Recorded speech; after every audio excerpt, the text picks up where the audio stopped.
RCN. Le son de la différence. –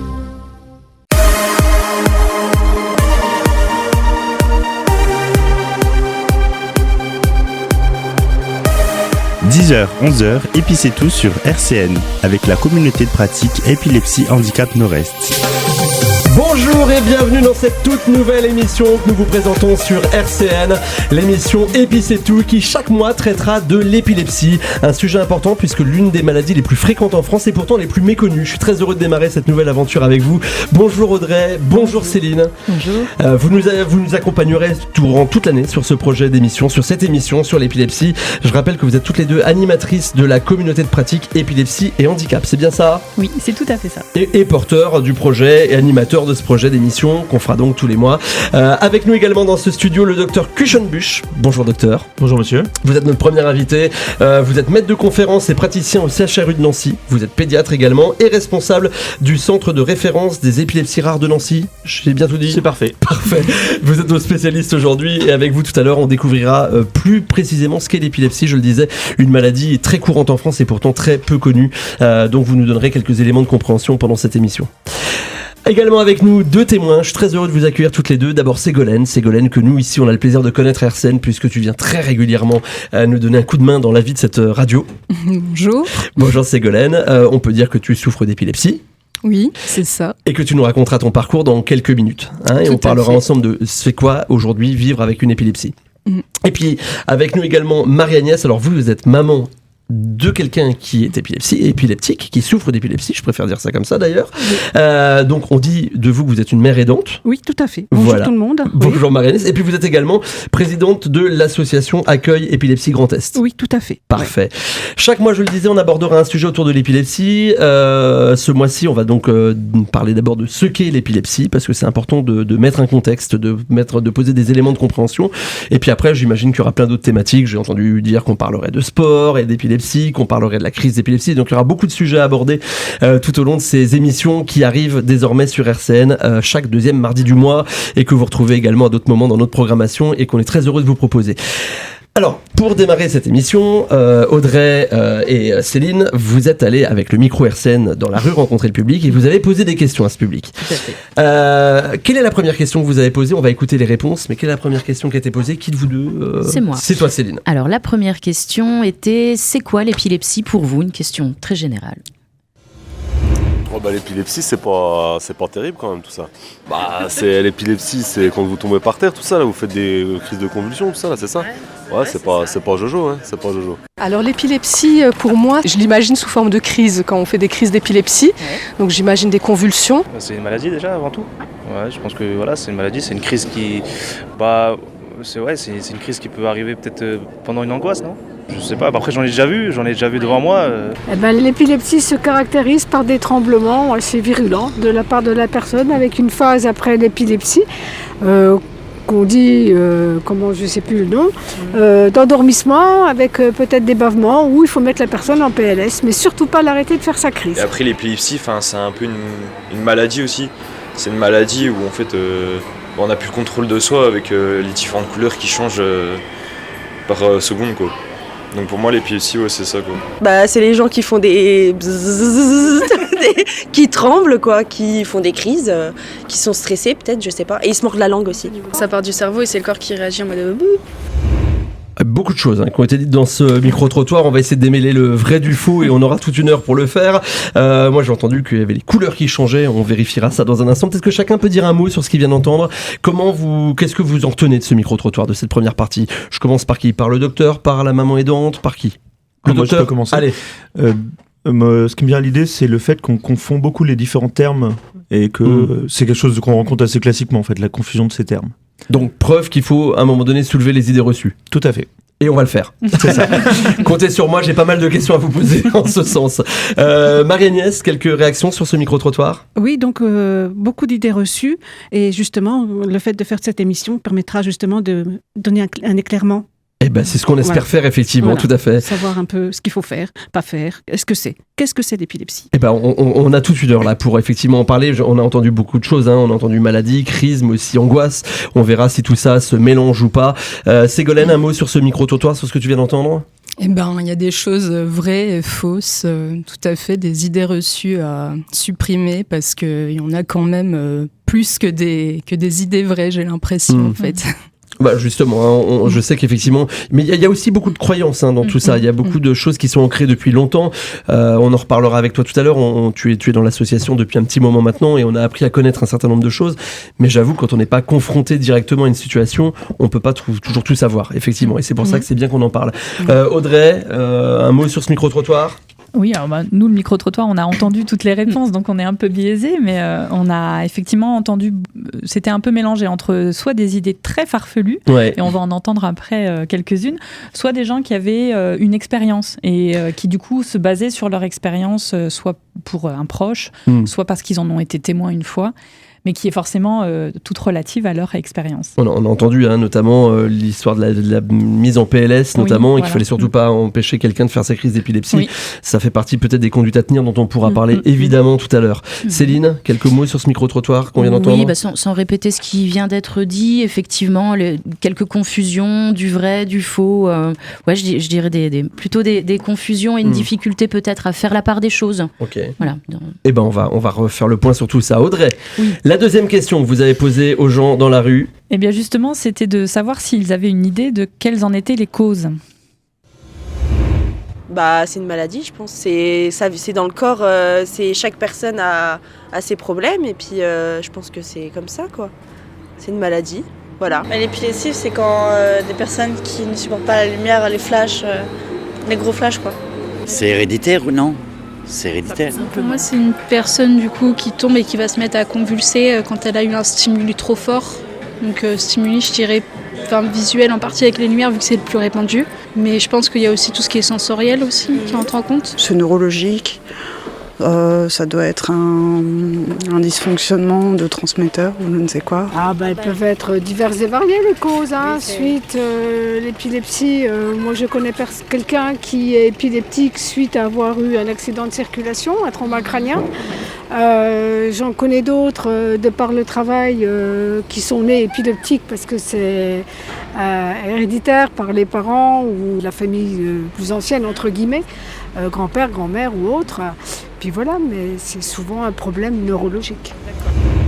Problème neurologique, hérédité, stimuli visuels, beaucoup de choses encore qui ont été dites. Là, je me tourne tout de suite vers le docteur. Il y a des choses vraies et des choses fausses là-dedans ? Alors, c'est surtout le dernier témoignage qui est assez juste, puisque finalement, il y a en effet des épilepsies qui sont symptomatiques de traumatisme ou de lésion, et des épilepsies qui sont héréditaires. Après, les autres témoignages montrent beaucoup les confusions, encore une fois, sur cette maladie qui est très fréquente mais méconnue. Okay. On reviendra notamment sur l'histoire de la lumière, c'est un truc qui revient beaucoup.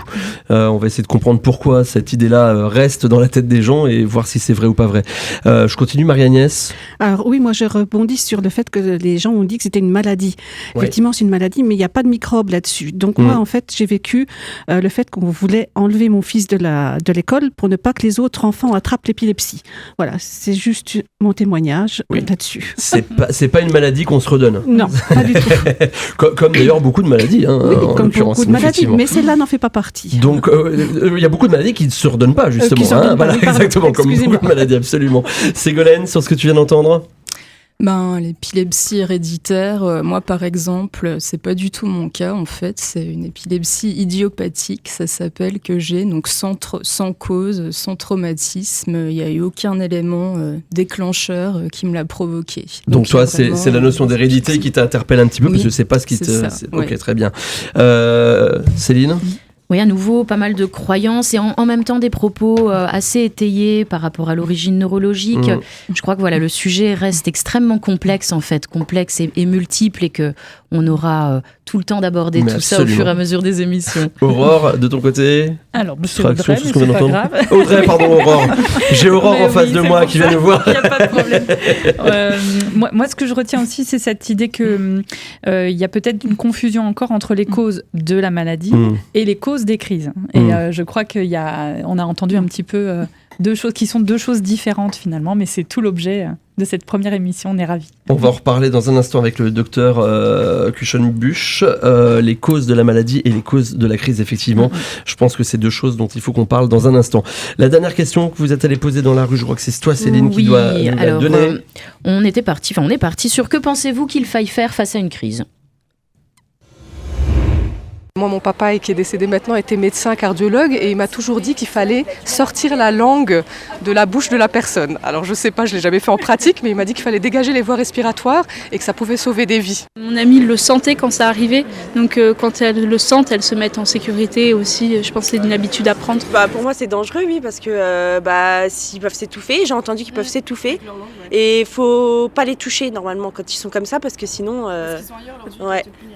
Ils sont fous. Faut retenir sa langue, avec un bout de bois, pas sa main, c'était bien ça. C'est ce qu'on vous avait appris à faire à l'époque. Oui, à l'armée. Ils bavent. Les épileptiques, ils y bavent, oui. Ça se passe bien, les gens arrivent à gérer eux-mêmes leur crise en général. Enfin, les gens que je connais. C'est un traitement quand même. Épileptique, évidemment. Il faut mettre en PLS, il faut surtout pas retenir la langue parce que les gens disent souvent il faut lui accrocher la langue, la langue avec une pince à cornichon. Combien de fois je l'ai entendu au SAMU, je vous promets, on a entendu ça. Avec une pince à cornichon pour éviter qu'il l'avale. On n'avale jamais sa langue. Est-ce qu'il faut une pince à cornichon, docteur Kuchenbusch ? Est-ce que c'est vraiment un outil qu'on doit avoir tout le temps dans sa poche ? Avec une cuillère. On l'entend souvent, la cuillère, effectivement. Ouais. Oui, donc en fait, ça, c'est des choses qu'on rencontre beaucoup en consultation. La réalité, c'est qu'il ne faut rien mettre dans la bouche. D'abord, le muscle qui tient la mâchoire, qui est le muscle masséter, est un muscle très puissant qui couperait des doigts lorsque le patient épileptique serre la mâchoire. Et le risque que vous avez si vous mettez une cuillère, c'est que l'enfant ou l'adulte se casse une dent et l'inhale en fait, et la mette dans ses poumons. Et en fait, le patient devient bleu, en effet, mais c'est dû au fait que la commande respiratoire ne fonctionne plus. Donc il n'y a aucun intérêt à mettre quoi que ce soit dans la bouche du patient épileptique. D'accord, on va évidemment y revenir très longuement, mais on a bien entendu la pince à cornichon, vous l'oubliez celle-là. Marie-Agnès ? Oui, en fait, pas... Au niveau des réactions, en tant que parent, moi, j'ai surtout demandé aux médecins ce qu'il fallait faire. Voilà, donc c'est le PLS, c'est mise en sécurité, et puis attendre que la crise se passe. Bon, on reverra ça, effectivement. On parlera aussi des traitements tout à l'heure. Un petit mot aussi, Ségolène ? Sur ce qu'on vient d'entendre. La langue, il ne faut pas toucher la langue des patients. Ça, on laisse. En plus, c'est pas très hygiénique, quoi. On les laisse, on attend que la crise passe et puis donc les mettre en PLS un petit moment jusqu'à ce qu'ils reprennent complètement. Bon, dans un instant, avec le docteur Kuchenbusch, on va découvrir ce qu'est réellement l'épilepsie. Vous allez nous expliquer dans quelques instants d'où ça vient, comment on peut devenir souffrir d'épilepsie, d'où vient ce trouble, et puis on parlera aussi des causes de la crise. C'est intéressant d'en parler. On est là vraiment aujourd'hui pour expliquer ce qu'est l'épilepsie, et évidemment qu'on va aller dans les clichés. Je tiens à le préciser, comptez sur moi. On va écouter tout de suite Teddy Swims sur RCN avec Lost Control, qu'on peut écouter maintenant. Mathis, tu peux l'envoyer, et puis dans un instant on explique ce qu'est l'épilepsie. Bienvenue dans Épi c'est tout, votre nouvelle émission sur RCN qui chaque mois traite d'épilepsie. 10h, 11h sur RCN, Épi c'est tout. Votre nouvelle émission, désormais, chaque mois, où nous parlerons d'épilepsie, l'émission des épilepsies. D'ailleurs, c'est un sujet, docteur Kuchenbusch. Alors, je rappelle que vous êtes maître de conférence et praticien au CHRU de Nancy, que vous êtes pédiatre et aussi responsable du centre de référence des épilepsies de Nancy. On parle d'épilepsie ou des épilepsies ? On parle des épilepsies. Il y a environ 40 syndromes épileptiques. Et que ça soit à la fois les crises épileptiques ou l'épilepsie, en fait, elle est multiple, en réalité. D'accord. Alors l'épilepsie, on voulait en parler parce que c'est vrai que c'est une maladie ou maladie trouble, qu'est-ce qu'on doit dire ? Maladie là, c'est une maladie chronique. Maladie chronique, ouais. Qui est l'une des maladies chroniques les plus répandues en France. Tout à fait, c'est la deuxième cause en France après les migraines de pathologie neurologique. D'accord. Ça touche environ 700 000 personnes, pour moitié des enfants, avec deux grands pics d'âge, le moins d'1 an et le plus de 75 ans. C'est-à-dire qu'entre les deux, on a moins de risque de... C'est ça, il y a moins de risque de devenir épileptique entre les deux. Souvent les crises commencent soit avant 1 an, soit après 75 ans. Alors ça se manifeste comment l'épilepsie ? Qu'est-ce que c'est cette maladie, ce trouble-là ? Alors d'abord, l'épilepsie, c'est une décharge électrique à l'intérieur du cerveau, je pense qu'il faut le voir comme ça, qui va se propager, partir d'un point A et se propager. Et en fonction de sa propagation, il va y avoir des manifestations cliniques multiples. D'abord, il faut bien imaginer que tous les animaux qui ont un cerveau ou des neurones peuvent convulser, que ce soit la mouche, le lombric. Ouais. Les chiens, c'est des animaux qu'on utilise en expérience, expérimentalement. Et finalement, en fait, notre cerveau, quand il atteint un certain degré d'électricité, entre guillemets, une certaine limite, il va se mettre à convulser. On utilise notamment l'électroconvulsivothérapie dans les dépressions gravissimes pour faire sortir les patients de dépression. C'est utilisé au niveau thérapeutique. Et on a tous un seuil, et ce seuil, il va être varié en fonction des individus. Et il y a des individus qui vont avoir un seuil plus bas, comme les enfants, et qui vont pouvoir déclencher plus facilement des crises d'épilepsie que les adultes, en fait. Et idem pour les personnes au-delà de 75 ans, alors du coup. Exactement, idem pour les personnes de 75 ans, ou quand vous allez consommer des toxiques comme de l'alcool, vous allez abaisser votre seuil. Vous allez être fatigué, vous allez abaisser votre seuil. Vous allez être stressé, il va y avoir des facteurs comportementaux qui vont faire que le seuil s'abaisse et que vous risquez de faire plus de crises.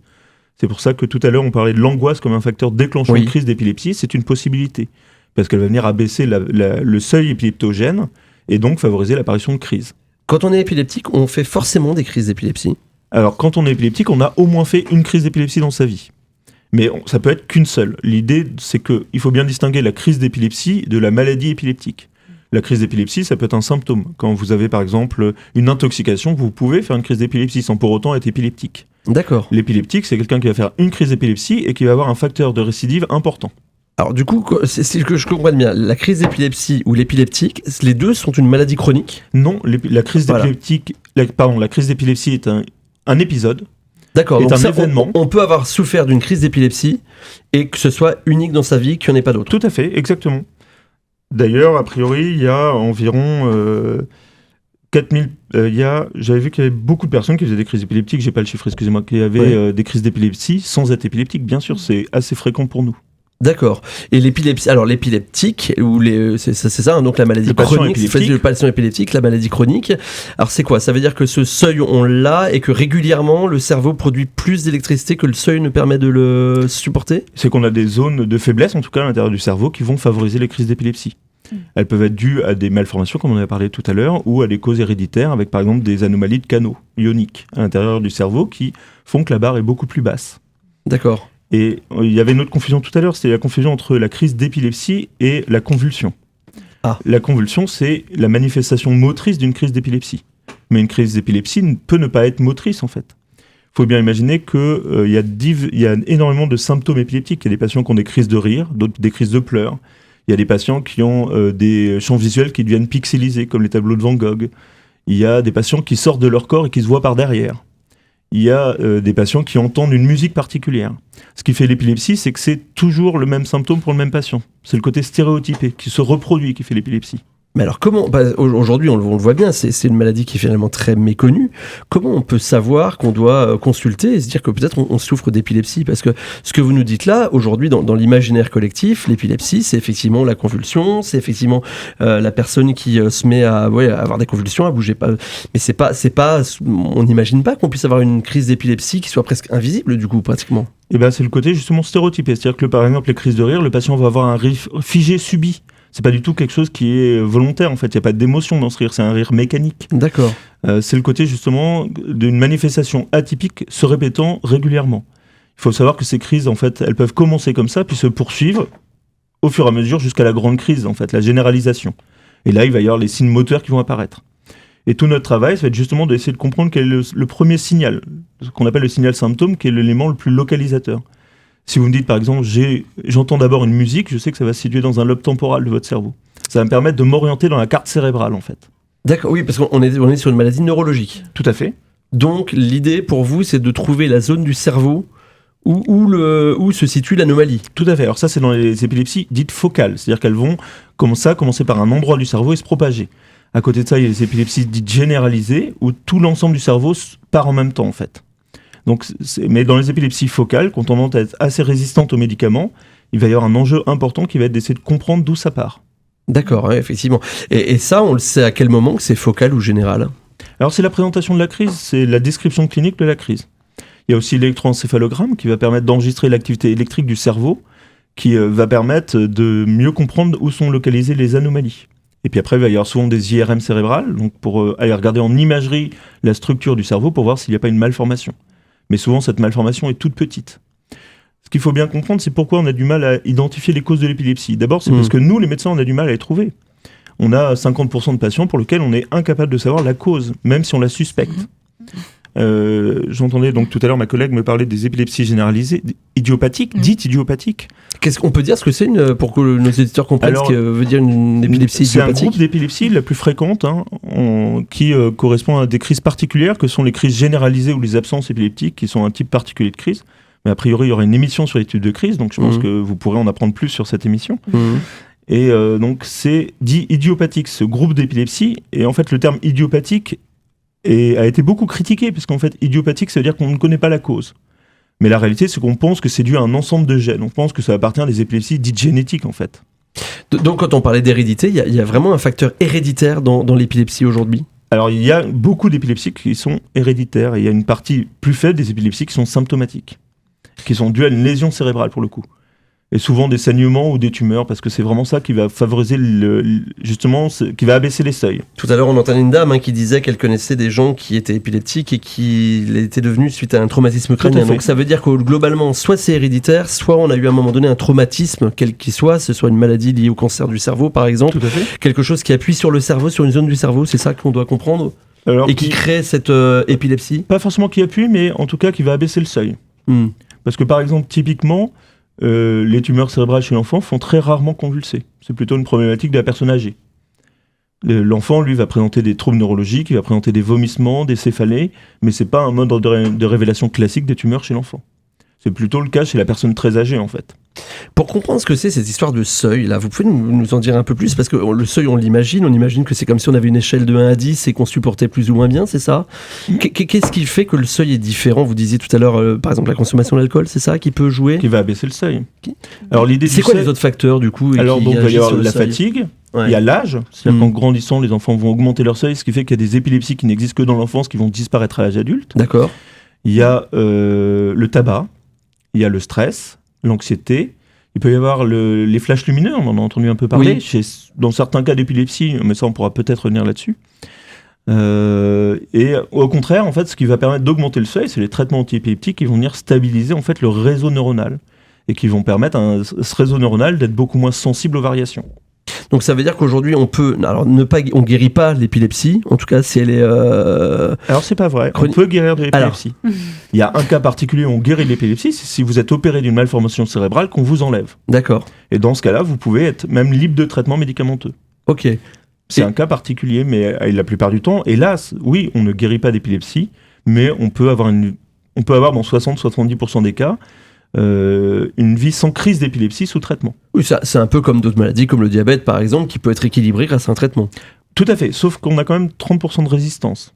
C'est-à-dire qu'on a quand même un tiers des patients qui va être résistant sous traitement. C'est-à-dire qu'il va avoir des crises. L'idée étant chez ces patients, avant tout, d'améliorer leur qualité de vie en limitant les crises ou en les améliorant, en faisant en sorte qu'elles soient moins fortes. Et donc les traitements fonctionnent bien chez ces gens-là? Chez ces gens-là, les traitements fonctionnent bien. Qu'est-ce qu'on fait pour ceux pour qui les traitements ne fonctionnent pas? Il y a rien à faire. Il faut juste accepter qu'on va vivre avec des crises régulières. Eh ben c'est difficile de le dire. Qu'on va essayer de trouver une lésion en fait. D'accord. C'est plutôt des épilepsies focales. Donc c'est là où on va essayer de trouver une lésion et essayer de voir si on peut les opérer. Ok. En même temps, c'est important comme question, mais c'est complexe, puisqu'il va falloir enlever une zone cérébrale. Donc quand on enlève une zone cérébrale, il faut déjà comprendre si elle est fonctionnelle ou pas. On ne peut pas surhandicaper nos patients. Bien sûr. Ouais. Donc par exemple, vous enlevez la fonction d'une main, c'est pas possible. Donc il va falloir localiser la zone épileptogène. Alors ça, c'est fait au CHU, notamment par des enregistrements où les électrodes sont placées à l'intérieur du cerveau. D'accord. Pour vraiment faire une cartographie plus fine du cerveau et comprendre le réseau lui-même. Après, hélas, il y a des patients chez qui... notamment les patients ayant une épilepsie vraiment génétique, où c'est difficilement équilibrable et ils vont avoir des crises en effet. Alors il y a des traitements qui peuvent être faits, comme la stimulation du nerf vague, qui est en fait un pacemaker qui est mis directement sur les nerfs vagues, donc sur un nerf du cou, et qui va envoyer régulièrement un courant électrique pour essayer de limiter les crises d'épilepsie. Mais ça va être vraiment un travail sur la qualité de vie là. Mais oui, j'ai l'impression qu'il y a beaucoup de ça quand même dans le traitement de l'épilepsie. Finalement, le traitement, il est là pour améliorer la qualité de vie globalement. Alors le traitement, il est là pour améliorer la qualité de vie. Et tout à l'heure, j'ai oublié quand vous m'avez dit, est-ce qu'on peut guérir de l'épilepsie? Oui, les enfants qui vont grandir, une bonne partie va guérir de l'épilepsie. De façon naturelle? De façon naturelle. Parce qu'en grandissant, la maturation cérébrale va augmenter le seuil épileptogène et ils vont quitter l'épilepsie. Donc pour les parents qui nous écoutent et qui auraient des enfants qui souffrent d'épilepsie, c'est pas forcément quelque chose qui va durer. Tout à fait. C'est ce qu'on peut leur dire, leur passer comme message ce matin. Tout à fait. Alors ça dépend vraiment des syndromes épileptiques pour le coup. D'accord. Parce qu'on a dit qu'il y avait une 40aine d'épilepsies. Oui, alors c'est ça, il y a beaucoup d'épilepsies différentes. C'est quoi la différence entre les différentes épilepsies ? Alors on a compris, il y a l'épilepsie généralisée, c'est ça, celle qui est liée à une zone du cerveau qui subit un traumatisme par exemple ou autre. Il y a quoi d'autre ? Alors en fait, on a une quarantaine de syndromes épileptiques, bien sûr. On a une quarantaine de syndromes épileptiques qui ont des caractéristiques propres, que ce soit des âges de début, des types de crises, et qui vont nous permettre de les classer. En fonction des classements de ces épilepsies, on va avoir une meilleure approximation du pronostic et des traitements à envisager. Alors hélas, quand on dit qu'on classe les épilepsies, il y en a quand même une partie qu'on n'arrive pas à classer. Je dirais que ça doit être 30 à 40% qu'on n'arrive pas à classer correctement dans les cadres. Donc là, du coup, on va dans des traitements symptomatiques en fonction du type de crise. Mais il y a des syndromes épileptiques, comme par exemple le syndrome de Dravet, qui est une épilepsie très grave, où, hélas, on sait que la pharmacorésistance est très commune. Et là, le pronostic n'est pas pour une guérison à l'âge adulte. On sait que les patients vont être épileptiques et qu'il va falloir essayer d'améliorer leur qualité de vie au maximum. Très bien. On peut revenir sur les causes. Vous parlez tout à l'heure de la lumière, justement. C'est quelque chose qu'on entend beaucoup. Les flashs de lumière, ça joue sur le développement de l'épilepsie ? Alors, ça ne joue pas du tout sur le développement de l'épilepsie. Par contre, c'est un facteur déclenchant connu d'épilepsie. Alors, on a tous cet imaginaire-là, c'est surtout parce que dans les années 80, il y a eu un épisode de Dragon Ball Z, où il y a eu des grands flashs lumineux et il y a eu énormément de crises d'épilepsie au Japon. Donc c'est pour ça a beaucoup marqué l'imaginaire collectif. La réalité, c'est qu'on est passé sur des écrans plats avec des fréquences de rafraîchissement beaucoup plus rapides et que c'est très rare d'avoir des crises liées à l'écran visuel. C'était principalement une histoire d'écran cathodique et de fréquences de rafraîchissement qui étaient encore très faibles à l'époque. Après, vous disiez juste, c'était facteur d'épilepsie ou de crise d'épilepsie ? C'est les facteurs de crise d'épilepsie chez le patient épileptique. C'est vrai que c'est plutôt là qu'on va les retrouver. C'est ce qu'on appelle la photosensibilité. Donc c'est ce qu'on teste aussi aux électroencéphalogrammes. On envoie des flashs lumineux qu'on enregistre le cerveau pour visualiser ou non la réponse cérébrale anormale à ces flashs lumineux. C'est relativement rare, les photosensibilités. D'accord. Et les patients qui ont de la photosensibilité sont plutôt prévenus qu'ils en ont. Oui, ils le savent assez vite. On leur dit Ouais. qu'ils sont sensibles aux écrans, qu'il faut qu'ils fassent un peu attention. Vous disiez les écrans aujourd'hui se rafraîchissent plus, donc aujourd'hui le téléphone portable n'est pas un danger pour quelqu'un qui souffre de crise d'épilepsie liée au flash lumineux. Beaucoup moins qu'avant, oui. Ouais. Parce que les fréquences de rafraîchissement, on est sur du 60-80 Hz maintenant sur les écrans, donc on a beaucoup moins de risques. D'accord. C'est quoi les facteurs de risque aujourd'hui qu'il faut connaître pour des personnes qui souffrent d'épilepsie et qui peuvent générer des crises ? Alors, on avait dit tout à l'heure, c'est donc la fatigue, le tabac. Ah oui, pardon, c'est vrai qu'on en a parlé. C'est tout cela. Oui, absolument. Je revenais sur les écrans. Tout à fait. Non, mais c'est pour bien rappeler les choses. Il n'y a pas de souci. Il n'y a aucun souci. Une petite question. On va aller un peu dans des questions qu'on peut lire et entendre partout. Est-ce que si on a 35 ans, qu'on n'a jamais eu d'épilepsie, on peut devenir épileptique ou on est à vie protégé ? Ah non, hélas, c'est pas parce qu'il y a 2 grands pics d'épilepsie qu'on ne peut pas devenir épileptique à l'âge adulte. Notamment par des accidents de la vie, comme on l'a dit tout à l'heure. Après, est-ce qu'on peut commencer une épilepsie à l'âge adulte ? Mais bien sûr qu'on peut commencer une épilepsie, notamment focale, à l'âge adulte. D'accord. C'est une maladie nerveuse, l'épilepsie ? Oui, c'est une maladie du cerveau, du système nerveux central. Ok.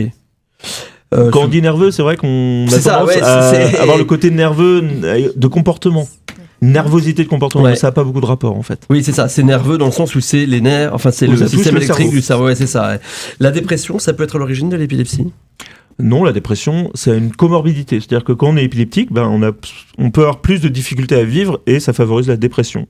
C'est aussi dans le fait que c'est mal accepté au niveau de la société. Si je continue dans ce registre-là, les personnes épileptiques ne peuvent pas faire de sport, c'est un fait, c'est pas vrai ? Alors c'est pas vrai, souvent ça leur permet aussi de travailler sur le seuil épileptogène et d'avoir plutôt tendance à faire moins de crises. Encore faut-il que le sport soit adapté à la situation. C'est-à-dire que si vous me dites tu veux faire de la plongée ou de l'alpinisme, je vous dirais non, parce que c'est quand même pas raisonnable. D'accord. Et la boxe ? Et la boxe, ça se discute. Ça se discute, avec un casque et dans certaines conditions. C'est ça, là il faut adapter le sport pour le coup. La route, la circulation, prendre le volant quand on est épileptique ? Alors la route, d'abord, ça va dépendre des types de permis. Les permis professionnels, généralement, c'est 10 ans sans crise, donc c'est très difficile pour un patient épileptique, et c'est pas raisonnable, en fait, de prendre un métier de la route. Nous, on n'a pas le droit de les dénoncer. Il y a le secret médical, donc moi, j'ai pas le droit de dénoncer des patients épileptiques qui conduisent. Par contre, je les informe que l'assurance ne les couvrira pas. Oui. S'il y a un accident, l'assurance ne les couvrira pas parce qu'ils n'ont pas le droit de conduire et qu'ils ne l'ont pas déclaré à la commission du permis de conduire. Voilà, comme beaucoup de maladies chroniques d'ailleurs. Tout à fait. Et donc le patient épileptique doit passer devant la commission du permis de conduire qui doit valider l'utilisation de son permis. Ça, c'est le permis lambda. C'est comme pour le diabète, c'est-à-dire c'est un médecin désigné par la préfecture, c'est ça qui contrôle. Sachant qu'il faut plusieurs mois, voire années sans crise avant de pouvoir conduire. D'accord. Et que si vous faites une crise, vous ne pouvez plus conduire pendant au moins 6 mois. Une fois qu'on a déclaré à la préfecture. Non, c'est la loi. Non, oui. C'est-à-dire que même si vous ne déclarez pas à la préfecture, à partir du moment où vous avez convulsé, si vous êtes passé aux urgences, si on sait que vous avez convulsé, vous ne pouvez pas conduire pendant 6 mois. D'accord. On peut pratiquer n'importe quel métier ? Non, il y a des métiers qui sont interdits pour la personne épileptique, notamment tout ce qui est l'armée, les policiers. On imagine bien que le pilote d'avion, c'est pareil, tout ce qui va être dans le transport, c'est pareil. Au moment de l'atterrissage, ça peut être délicat. C'est ça. Il y a aussi tout ce qui va être la marine, en marine marchande, etc. Ça va être interdit puisque c'est trop dangereux de faire de l'épilepsie sur un bateau. Et après, souvent, dans ces cas-là, après, moi j'ai eu des patients, par exemple, couvreurs qui étaient épileptiques. Et c'est vrai que se diriger pour être couvreur quand on est épileptique, c'est un grand risque de perdre son emploi. Donc il faut quand même s'orienter de manière intelligente en fait quand on est épileptique. Oui, on peut le faire, mais il faut là, il fait une crise, c'est fini, personne n'acceptera qu'il aille sur un toit. On reparlera d'ailleurs de la difficulté de trouver du travail quand on souffre d'épilepsie ou de ce type de maladie. Les grossesses déconseillées chez les femmes souffrant d'épilepsie ? Non, pas du tout. Alors après, c'est bien de les prévoir parce qu'il y a des médicaments qui sont contre-indiqués ou qu'on essaye de limiter pendant la grossesse. Mais la femme épileptique, non, on peut avoir des enfants comme toute personne. On peut voyager en avion ? Oui. Sous couvert quand même qu'on a son traitement d'urgence, je pense. Oui. Parce qu'il faut pouvoir avoir une prise en charge n'importe où. Rapide et efficace, ouais. Ok. On va continuer de parler ensemble de l'épilepsie. Dans un instant, on va interroger maintenant nos témoins, Ségolène et Marie-Agnès. Et vous nous raconterez votre parcours de vie. Et je pense que vous répondrez un peu à toutes ces questions également. Le temps pour nous d'écouter Ella Eyre sur RCN. RCN, et puis c'est tout avec la communauté de pratique épilepsie handicap Nord-Est.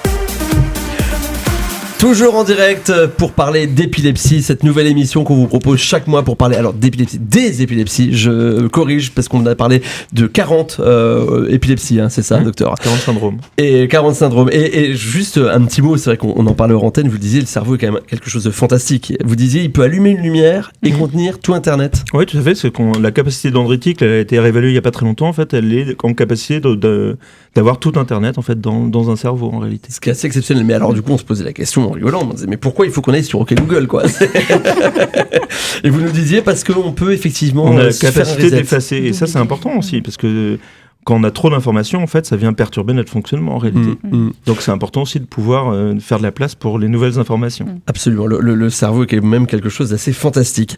J'accueille avec nous, donc vous êtes déjà depuis le début, mais je vous accueille maintenant officiellement avec nous, Ségolène et Marie-Agnès. Alors vous êtes nos témoins du jour. Ouais. Par qui je commence ? Ségolène, Marie-Agnès, qui a envie de nous raconter son histoire ? Peut-être qu'on peut commencer par Ségolène. Oui, Ségolène, tu nous disais tout à l'heure, moi je souffre d'épilepsie, une épilepsie idiopathique. D'abord, est-ce que tu peux nous raconter comment c'est apparu dans ta vie et comment tu vis un peu aujourd'hui avec cette épilepsie ? Alors j'ai 32 ans, donc je suis épileptique depuis l'enfance, depuis l'âge de 10 ans et demi. Donc ça s'est arrivé par un état de mal, mon épilepsie. Un état de mal, c'est-à-dire ? Un coma. Ah oui, d'accord. Un coma léger. Et donc j'ai pu continuer quand même ma scolarité au collège, au lycée, malgré des crises récurrentes, mais j'ai jamais réussi à être stabilisée malheureusement. Donc ça a un peu perturbé mon histoire. Donc ça fait 22 ans maintenant que tu vis avec l'épilepsie, tu fais des crises de façon très régulière encore aujourd'hui ? Oui, c'est toujours le cas, j'en fais environ 5 à 7 par mois, donc c'est vrai que c'est assez récurrent. On a parlé d'ailleurs des crises tout à l'heure, mais il y a quelque chose qu'on n'a pas forcément dit, c'est qu'après une crise, il y a aussi une énorme fatigue du malade. C'est ce que tu vis ? Oui, donc ça c'était pire quand j'étais plus jeune. C'est vrai qu'après des crises, j'avais des fortes migraines. Il fallait que je reste au lit, au repos, presque des demi-journées, voire journées entières. Ça, heureusement, ça s'est amélioré. Je me remets un peu plus vite avec les années, heureusement, oui. Toi, quand tu vis une crise, tu as les spasmes, enfin les convulsions, c'est ça, entre autres. Une crise, elle se manifeste comment chez toi ? En fait, je perds connaissance complètement. Ce sont des crises fortes, tonico-cloniques, donc avec une perte de connaissance. Et quand je me réveille, j'ai aucun souvenir de ce qui s'est passé, en fait. Donc, je suis pas vraiment capable de définir précisément, mais en tout cas, ce que je peux voir, c'est des petites blessures, comme par exemple des morsures, des bleus, des cocards. Si je me suis fait mal, là, quand je me réveille et que je vois ça, j'ai compris ce qui s'est passé là. Alors, allons-y justement sur la conduite à tenir quand on voit quelqu'un qui vit une crise d'épilepsie. On en reparlera aussi avec vous, Marie-Agnès. Mais globalement, qu'est-ce que toi tu conseilles aux gens qui t'entourent si tu fais une crise d'épilepsie ? Alors, ce qu'il faut faire, c'est déjà me mettre en PLS, donc position latérale de sécurité. On peut juste expliquer pour ceux qui nous écoutent comment c'est quoi la PLS. On met sur le côté, c'est bien ça. C'est ça. On met le genou du dessus par-dessus pour bloquer le corps, c'est bien ça. Pour pouvoir respirer, et s'il y a des pertes de salive, ne pas bloquer la respiration, pour pas que ça reste bloqué dans la bouche. Donc me mettre en PLS et puis attendre que la crise passe, parce que ça dure vraiment quelques minutes. Je reviens rapidement à moi. Après c'est tout ce qu'il faut faire. Il y a vraiment rien de spécial.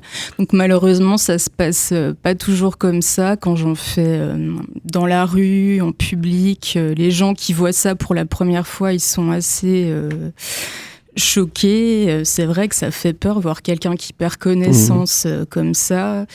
Donc du coup ils appellent le SAMU et du coup moi je me retrouve bloquée là-bas plusieurs heures et sans aucune utilité, mais après moi je peux comprendre. C'est sûr, je serais à la place des gens là, je verrais quelqu'un d'inconscient, je ferais sûrement la même chose quoi. Donc là je sais pas trop. Docteur Cuchon-Buche, est-ce que ça veut dire qu'on ne doit pas appeler le SAMU si on voit quelqu'un qui fait une crise d'épilepsie ? Non, je pense qu'hélas, il faut appeler le SAMU. Si on ne connaît pas la personne. Si par exemple il y a les parents auprès de l'enfant et que les parents connaissent très bien l'épilepsie de leur enfant, je pense que c'est aux parents de décider en fait. Mais dans un cas où on voit quelqu'un qui part dans une crise d'épilepsie, ce que décrivent beaucoup les familles et les gens, c'est cette impression que la personne en face d'eux va mourir immédiatement. On a l'impression que la personne en face va mourir d'un coup.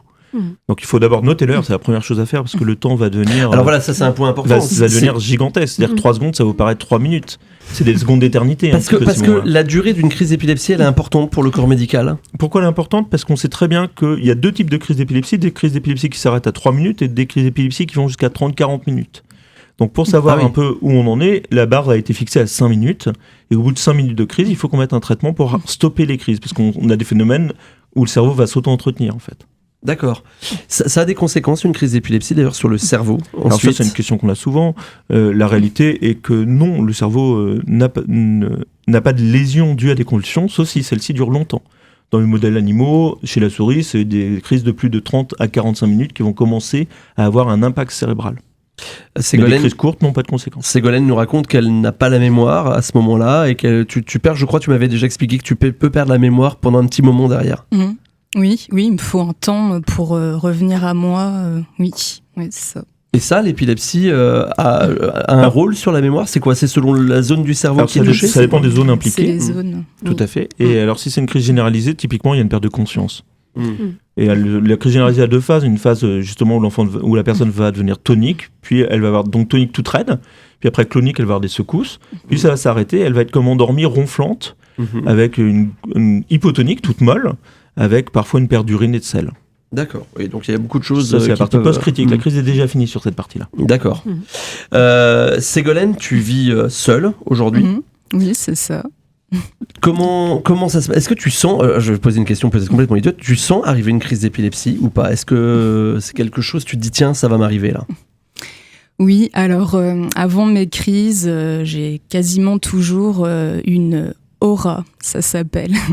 Donc les auras, c'est des sensations indéfinissable. Je n'ai jamais su expliquer aux neurologues ce que je ressentais exactement, mais c'est toujours la même chose à peu près. Donc c'est vraiment une sensation, une impression d'être mal à l'aise, un peu oppressée. Et c'est vrai que quand je sens ça, presque à chaque fois après... La crise survient. Voilà. Okay. Trouvé mal. Je vais me tourner vers vous, Marie-Agnès. Alors vous êtes de l'autre côté, vous êtes une personne donc vous avez votre fils qui souffre d'épilepsie. Exactement. Vous êtes ce qu'on appelle une mère aidante, parce que vous avez effectivement accompagné votre fils, jusqu'à ce qu'il ait l'âge de vivre sa vie aussi. Oui. Comment on vit ça quand on est parent? Comment on vit la découverte de l'épilepsie et comment on vit l'épilepsie de son enfant? En fait, pour moi, ça a été une vraie découverte. Enfin, mon fils a eu un accident de la vie quand il était bébé. D'accord. Donc, il a été hospitalisé. Et à la sortie de cette hospitalisation, j'ai demandé donc aux différents médecins qui étaient là s'il y avait donc un risque de handicap. Et là, très honnêtement et très franchement, les médecins m'ont dit, écoutez, il est encore bébé, on ne peut pas vous dire. Donc, voilà ce que j'ai accepté.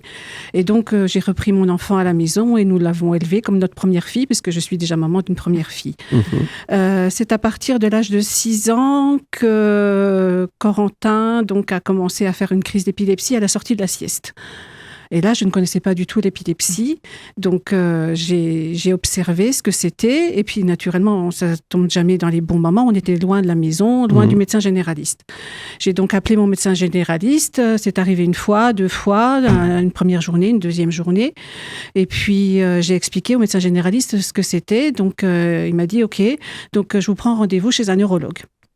Et donc là a commencé le parcours d'aller voir le neurologue qui nous a dit on fait un électroencéphalogramme et qui est là, il a posé le diagnostic d'épilepsie.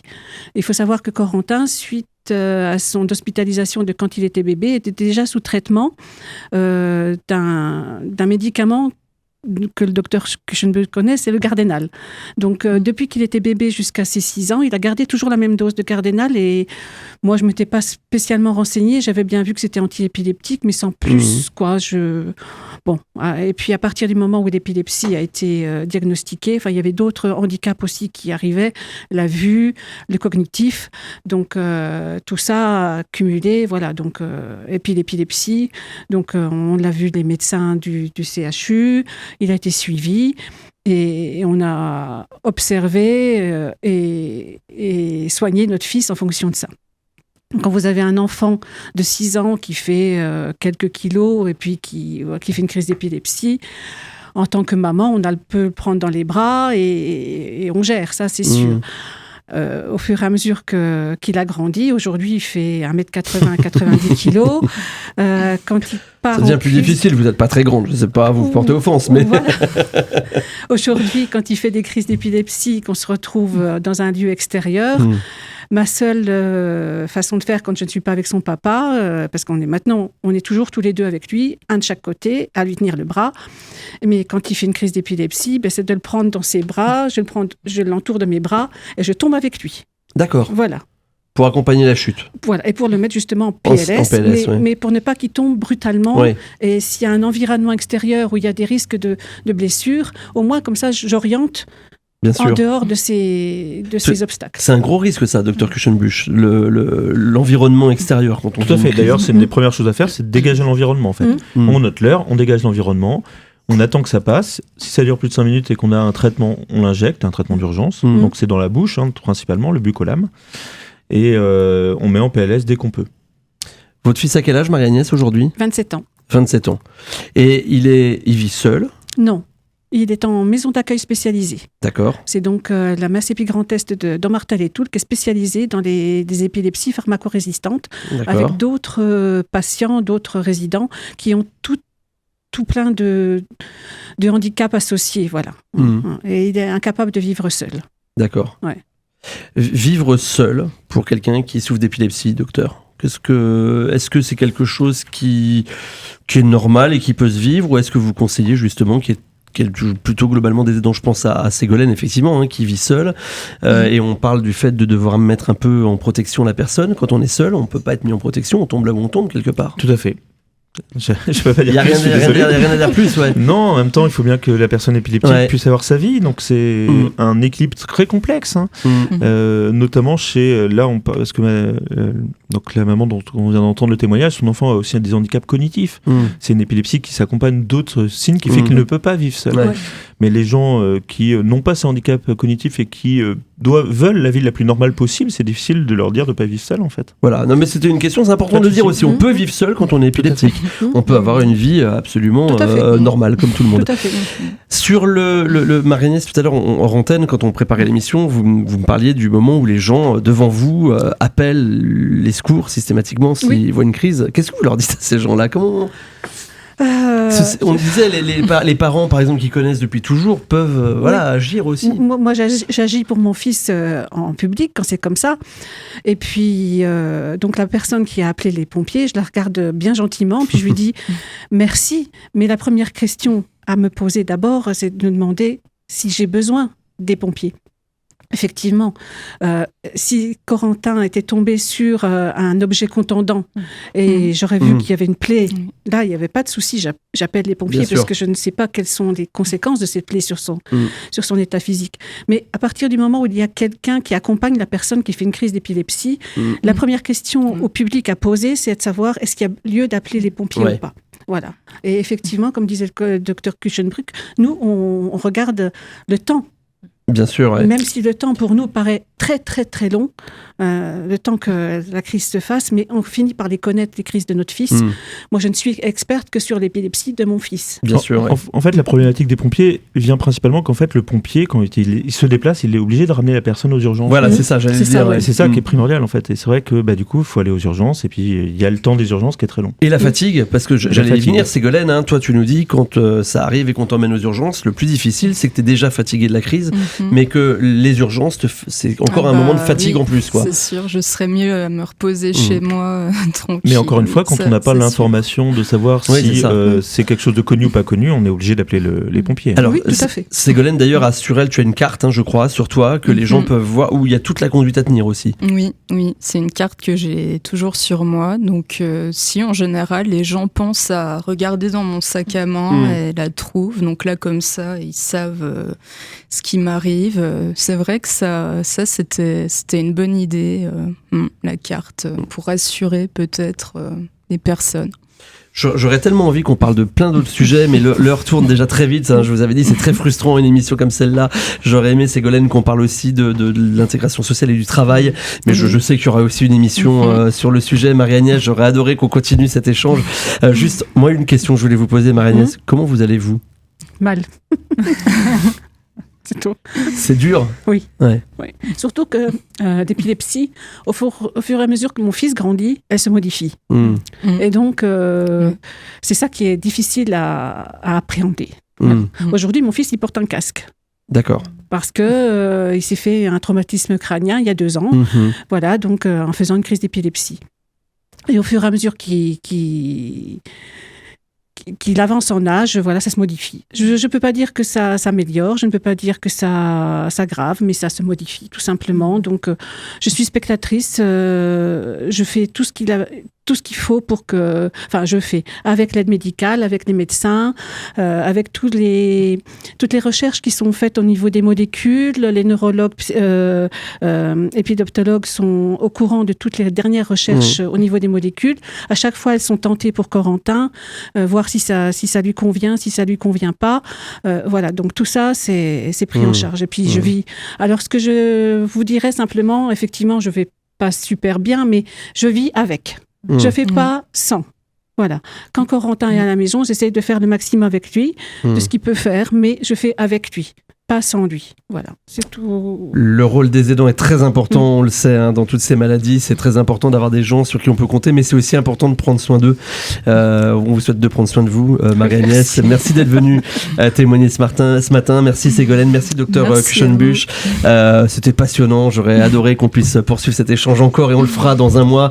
Quelques éléments de ressources, peut-être Audrey ou Céline, qui de vous deux nous donne quelques éléments qu'on peut aller trouver sur le net. Je peux démarrer. Alors, bien sûr. écoutez, il y a une émission. Voilà, moi j'aime bien dire que Fred et Jamie sont assez magiques, fantastiques. Donc on peut vous conseiller de consulter l'émission Épilepsie, un orage, des orages, même dans le cerveau, de C'est pas sorcier. Donc vous aurez toutes les références sur le site de l'émission. Il y a aussi un très intéressant reportage au CHU de Nancy dans le magazine de la santé. Donc on retrouvera l'équipe de Dr Kuchenbusch. Du professeur Maillard surtout. Et du professeur Maillard, voilà. Vous pouvez également aller sur la banque de ressources de la communauté de pratique épilepsie et handicap, où là, à nouveau, de multiples ressources très diverses, très variées sont accessibles. Et puis, je vais laisser Audrey nous citer aussi les associations vers lesquelles vous pouvez vous tourner dans notre secteur. Alors, oui, parce qu'effectivement, il y a quand même beaucoup d'associations de parents comme Marie-Agnès et de familles. Donc Marie-Agnès le disait en introduction, elle est présidente de l'association Accueil Épilepsie Grand Est, donc elle est aussi à l'écoute d'autres parents. Mais il en existe d'autres qui ont, pour certaines, des pages Facebook. On utilise quand même bien les réseaux sociaux aujourd'hui. Donc on mettra toutes les références, mais c'est vrai qu'il en existe beaucoup. Il y a beaucoup de ressources aujourd'hui en ligne disponibles. Donc... Ne restez pas seul, c'est important. Merci à vous tous pour cette première émission que j'ai adoré présenter et j'ai hâte d'être le mois prochain pour qu'on poursuive ces échanges. Allez, un dernier appel, PLS si vous voyez quelqu'un qui souffre d'épilepsie, voilà, d'une crise d'épilepsie dans la rue, c'est PLS tout de suite, et si vous pouvez noter l'heure du début de la crise. Merci à toutes et à tous, on se retrouve dans un mois, on va se quitter en musique avec Baker Matt sur RCN. Très belle journée à tous et à très bientôt. RCN, www.rcn-radio.org